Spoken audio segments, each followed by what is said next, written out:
પાપડની season એટલે ચોખાના પાપડ, ખીચિયા પાપડ તો બનાવીએ જ આપણે. પણ તું ક્યારેક નવું નવું બનાવતા હોય ને તો ખીચું બનાવવાની ઝંઝટ લાગે, બેસવાની કે ચલાવવાની આ બધી મગજમારી લાગતી હોય ને, તો આજ હું એકદમ સહેલી રીતે પૌવાના ખીચાની પાપડની રેસીપી લઈને આવી છું. આ ખીચું એકદમ સહેલાઈથી બની જાય છે, કોઈ પણ જાતની ઝંઝટ નહીં. વળી આ પાપડ છે ને બન્યા પછી ફાટે પણ નહીં, અને સાથે જ તે છે ને આપણે ઘરમાં તડકો ન આવતો હોય ને તો પણ સૂકવી અને ઘરમાં જ સૂકવી અને આપણે આખું વરસ સાચવી શકીએ છીએ. અને ફૂલે છે તો એટલા બધા સરસ ને કે ક્યારેય ખ્યાલ જ નહીં આવે કે આ ચોખાના પાપડ છે કે પૌવાના પાપડ. તો ચાલો આજે આપણે પૌવાના ખીચિયા પાપડ બનાવીએ. પૌવામાંથી પાપડ બનાવવા છે એટલે ચોખાના પૌવા તો જોઈશે જ.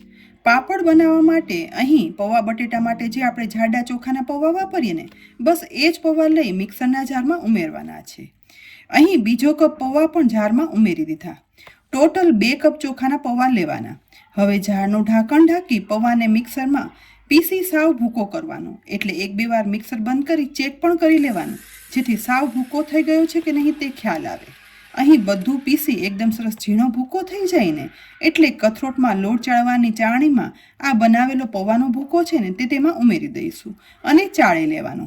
બસ પીસવામાં એટલું જ ધ્યાન રાખવાનું કે ક્યાંય પણ પૌવાના ટુકડા ના રહેવા જોઈએ. જુઓ અહીંયા સરસ પીસાયેલા બધા પૌવાનો પાવડર ચડાઈ ગયો છે. બસ આ સમયે સૌથી પહેલાં તેમાં ઉમેરવાનો 1/4 ટીસ્પૂન જેટલો પાપડ ખાર. જો પાપડ ખાર ના હોય ને તો બેકિંગ સોડા ઉમેરી દેવાનો. તેની સાથે 1/2 ટીસ્પૂન મીઠું ઉમેરી દઈશું. બસ વધારે કંઈ જ ઉમેરવાની જરૂર નથી.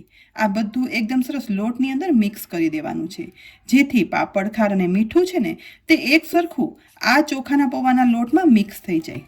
એ પછી નોર્મલ રૂમ ટેમ્પરેચર પર હોય ને તેવું 1 કપ પાણી લઈ બધું પાણી લોટમાં ઉમેરી દેવાનું.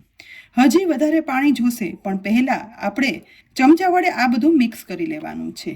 આ રીતે પૌવાના પાવડરની અંદર પાણી મિક્સ કરતાં જ શરૂઆતમાં તે વધારે લાગશે, પરંતુ ચોખાના પૌવા છે ને તે તુરંત જ પાણી શોષવા માંડે છે. અહીં મિશ્રણ કોરું કઠણ થઈ ગયું છે, તો આ સમયે ફરીથી 1 કપ પાણી લઈ જોઈએ એ પ્રમાણે પાણી ઉમેરતા જઈ અને લોટમાં મિક્સ કરતું જવાનું અને મસળતા જવાનું છે. આ કામ હાથથી કરવાનું. એક સાથે વધુ પાણી ના ઉમેરતા પૌવા જેમ જેમ પાણી શોષતા જાય ને અને લોટ કઠણ થતો જાય ને તે રીતે પાણી ઉમેરતું જવાનું અને લોટ ઢીલો કરતા જઈ અને મસળવાનો છે. કન્સિસ્ટન્સી છે ને તે મીડિયમ રોટલીનો લોટ બાંધીએ અથવા તો જે આપણે ચોખાના લોટનું ખીચું બનાવતા હોય તેની સોફ્ટનેસ કેવી હોય, બસ એવો જ આ લોટ બાંધી અને તૈયાર કરવાનો છે. 2 થી 3 વખત આ રીતે ધીમે ધીમે કરી પાણી ઉમેર્યા પછી અહીં ધીમે ધીમે કરતાં મીડિયમ થિકનેસનો એકદમ સરસ લોટ બંધાઈ અને તૈયાર થઈ ગયો છે. અને હું તમને પાણી બતાવું ને તો અડધા કપથી થોડું વધારે પાણી જોયું છે, એટલે કે ટોટલ 1.25 કપ જેટલું પાણી આટલો લોટ બાંધવામાં જોયું. ઉપરથી થોડું એવું હવે પાણી રેડી આ લોટને મસળવાનો છે. હથેળીના આ પાછળના ભાગની મદદથી આ લોટને આપણે એટલો મસળવાનો ને કે આ લોટની અંદર બધી ક્રેક છે ને તે દૂર થઈ જાય અને એકદમ સ્મૂથ લોટ બની જાય. આ રીતે લગભગ 5 થી 7 મિનિટ હાથની હથેળી વડે મસળતા અંદાજે અહીં લોટ મસળ્યા પછી નોર્મલ સોફ્ટ લોટ લાગવા માંડ્યો છે, જે આપણને હાથથી અડકતા પણ ઓટોમેટિક ખ્યાલ આવી જશે. લોટ અહીં સરસ મસળાઈ અને કૂણવાઈ ગયો છે. હવે આ લોટને થોડો એવો ફેલાવી દઈશું. એ પછી લોટને થોડો એવો ઉપરથી પાણી ઉમેરી ભીનો કરી લેવાનો, જેથી પૌવાનો આ લોટ છે ને તે એકદમ ડ્રાય ના થઈ જાય. બસ ઢાંકણ ઢાંકી અને માત્ર 1 જ મિનિટ રહેવા દઈશું. એ દરમિયાન આપણે સ્ટીમરની પ્લેટ તૈયાર કરી લઈએ. તો ખીચું સ્ટીમ કરવા માટે સ્ટીમરની પ્લેટમાં તેલ લઈ અને ઉમેરી આખી પ્લેટમાં એકદમ સરસ લગાવી લેવાનું છે. એ પછી આપણે બાંધેલો ચોખાના પૌવાનો લોટ તે આ રીતે હથેળીની મદદથી ફેલાવી અને પોળો કરી દેવાનો છે. નોર્મલ આપણે ચોખાનું ખીચું બનાવીએ ને બસ એટલી સોફ્ટનેસ આ ખીચાની હોય છે. તો આ રીતે હાથની મદદથી ખીચાને એકદમ સરસ થોડો એવું ફેલાવી દીધા પછી કથરોટમાંથી ફેલાવેલો લોટ એકસાથે ઉચકી લેવાનો અને તેલ લગાવેલી સ્ટીમરની ડીશ છે ને તેની અંદર સેટ કરી દેવાનો છે. ફરીથી થોડું પ્રેસ કરી આખી ડીશમાં આ લોટને સેટ કરી દેવાનો. અહીં જોઈએ ને એ પ્રમાણે પાણીવાળો હાથ કરી ઉપરથી લગાવતો જવાનો, જેથી સ્ટીમ થવા સમયે આ લોટ છે ને તે ઉપરથી સુકાય નહીં. અહીં બધે પાણી ઉમેરી અને સ્પ્રેડ કર્યા પછી આંગળીની મદદથી આ રીતે આ ખીચાની અંદર હોલ પાડવાની શરૂઆત કરવાની. હોલ પાડવાથી ખીચું છે ને તે બધી બાજુ સરસ બફાઈ જાય છે અને સ્ટીમ થવામાં સમય પણ ઓછો લાગે. બસ હોલ પડી જાય ને એ પછી અહીંયા મેં લીધા છે 1 ટીસ્પૂન જેટલા સફેદ તલ.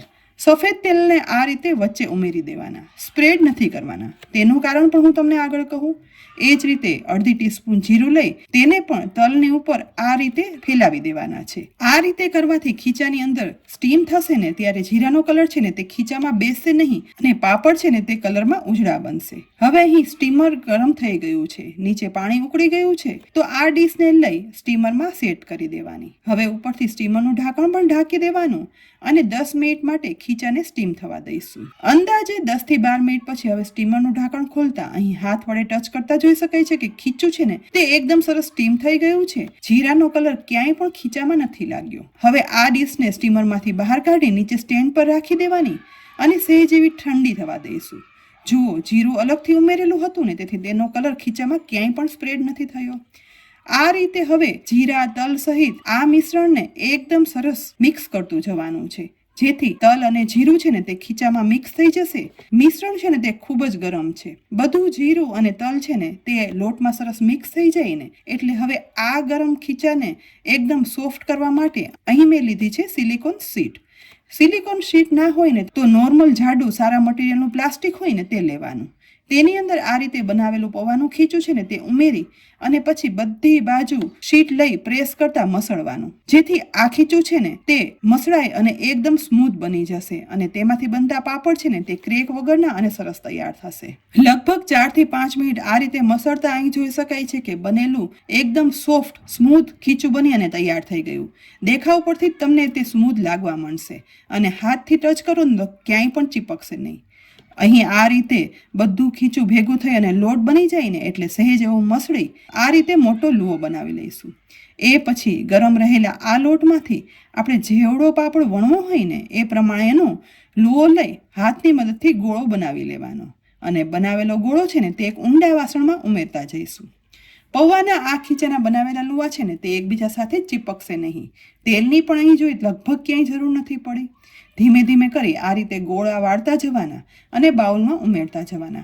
અહીં આટલા ખીચામાંથી બધા લુવા બની અને તૈયાર થઈ જાય ને એટલે તેને ઢાંકણ ઢાંકી અને રાખી દેવાના, જેથી સુકાઈ ના જાય. હવે પાપડ બનાવવા માટે અહીં હું એક લુઓ લઈ લઈશ અને પાપડ બનાવવાની હું વણવા સહિત બીજી 2 એમ ટોટલ 3 રીત તમને બતાવીશ.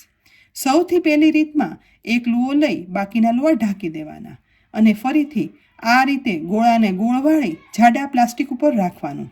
એ પછી લુવા ઉપર એક બીજું ટ્રાન્સપરન્ટ પ્લાસ્ટિક ઢાંકી દેવાનું. હવે જાડી ડીશ કે પછી વણવાની પાટલી હોય ને તે લઈ તેની ઉપર આ રીતે વચ્ચે રાખી અને એકદમ પ્રેસ કરવાનું. આ રીતે પ્રેસ કરવા જોઈ શકાય છે કે જુઓ એકદમ સરસ પાપડ ફેલાય અને તૈયાર થઈ જાય છે. બસ ફેલાયેલા આ પાપડ ઉપરથી હવે ઉપરનું પ્લાસ્ટિક છે ને તે સરળતાથી નીકળી પણ જશે, જે કાઢી લેવાનું. આ રીતે વણ્યા વગર પાપડ બની અને તૈયાર થઈ જશે. બીજો પાપડ પણ એ જ રીતે જાડી ડીશ રાખી પ્રેસ કરી અને તૈયાર કર્યો છે. અને હા, પૌવાના પાપડ છે ને તે એકદમ પતલા ન થતા થોડા એવા થીક જ રાખવાના. બીજી રીત હું તમને બતાવું ને તો પૂરી વણવાનું કે પૂરી પાડવાનું મશીન હોય ને તેમાં એક પ્લાસ્ટિકની ટ્રાન્સપરન્ટ શીટ રાખી દેવાની. ઉપર સહેજ તેલ લગાવી લેવાનું અને બનાવેલો એક લુઓ લઈ થોડો એવો સાઈડમાં રાખી તેની ઉપર બીજું પ્લાસ્ટિક ઢાંકી દઈશું. એ પછી આ રીતે મશીનને ઢાંકી 2 થી 3 વાર ઉપર હેન્ડલથી પ્રેસ કરવાનું. એ પછી ખોલી અને જોતા અહીં જુઓ પાપડ છે ને તે એકદમ સરસ વણાઈ અને તૈયાર થઈ ગયો છે. ઉપરથી પ્લાસ્ટિક ઉખાડી નીચે પ્લાસ્ટિક સહિત જ આ પાપડને લઈ ફેલાવેલા પ્લાસ્ટિક ઉપર આ રીતે ઉલટું રાખી દેવાનું અને સહેજ એવું પ્રેસ કરી ઉપરથી પ્લાસ્ટિક અલગ કરી નાખવાનું. પાપડ બનાવવાની આ પણ એકદમ સહેલી રીત છે. અને હા, પાપડ તમારે વણાઈ અને બનાવવા હોય ને તો ત્રીજી રીત બતાવું. તેના માટે કોઈ પણ પાટલી પર પ્લાસ્ટિક ફેલાવી દેવાનું. એ પછી તેની ઉપર લુઓ રાખી બીજું પ્લાસ્ટિક ફેલાવી ધીમે ધીમે કરી અને વણી લેવાનું. અહીં વણતા વખતે પાપડની સાઈડ ચેન્જ કરવાને બદલે પાટલીની સાઈડ ચેન્જ કરતા જઈ એકદમ સહેલી રીતે ફાટ્યા વગર ફટાફટ નોર્મલ પાપડની જેમ આ પાપડ વણાઈ જશે. વણાયેલા આ પાપડને પણ પ્લાસ્ટિક શીટ સહિત જ ઉચકાવી લઈ અને પછી બીજી ફેલાવેલી પ્લાસ્ટિક શીટ ઉપર તેને રાખી દઈશું અને ઉપરથી પ્લાસ્ટિક શીટ અલગ કરી લેવાની. પાપડ બનાવવાની આ 3 રીતમાંથી તમને જે રીતે સહેલી લાગે અથવા પસંદ પડે ને તે રીતે પાપડ બનાવી અને તૈયાર કરવાના. આ પાપડને આપણે બહાર સુકવવાની જરૂર પણ નથી રહેતી.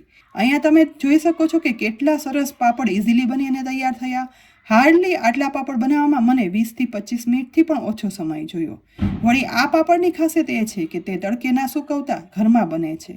પણ મારે આ પાપડ આખું વર્ષ સાચવવા છે ને, એટલે એક દિવસ ઘરમાં રાખી અને એ પછી બધા પાપડ થોડા સુકાયા ને એટલે ભેગા કરી એક દિવસ તડકે રાખ્યા હતા, જેથી સુકાઈ આવા પાપડ બની અને એકદમ ક્રિસ્પી બની તૈયાર થયા છે. આ પાપડ જોઈને કે ચાખીને કોઈ પણને ખ્યાલ નહીં આવે કે આ પાપડ તો પૌવામાંથી બનેલા છે. તેને એરટાઇટ કન્ટેનરમાં ભરી અને રાખી દો ને તો 1 વર્ષ સુધી આ પાપડ સાચવી શકાય છે. એ પછી તળવા સમયે તેલમાં પાપડ ઉમેરી તળતા જુઓ, તળાય તે સાઈઝમાં ડબલ મોટો બની અને તૈયાર થયો છે. અને ક્રિસ્પી અને ફરસો તો એટલો ને કે હાથમાં લઈ જરા એવું પ્રેસ કરતાં તૂટી જશે. ખ્યાલ પણ નહીં આવે કે આ પાપડ ચોખાના ખીચામાંથી નહીં પણ તો પૌવામાંથી બનેલા છે. તો ફ્રેન્ડ્સ, આ રીતે પાપડ બનાવવાની એકદમ સહેલી રીત છે. નવી રેસીપી છે, તમને સારી લાગી હોય ને તો આ રીતે પાપડ બનાવજો, પછી કોમેન્ટ કરજો અને રેસીપીને લાઇક કરી અને શેર પણ કરજો. સાથે જ અમારી યુટ્યુબ ચેનલને સબસ્ક્રાઈબ કરી અમારા ફેસબુક પેજને લાઇક કરી અને ફોલો કરી લેજો, જેથી આવી અનેક ઉપયોગી રેસીપીના અપડેટ્સ તમને તરત જ મળે. આવતીકાલે ફરી મળશું એક નવી રેસીપી સાથે. ત્યાં સુધી આવજો.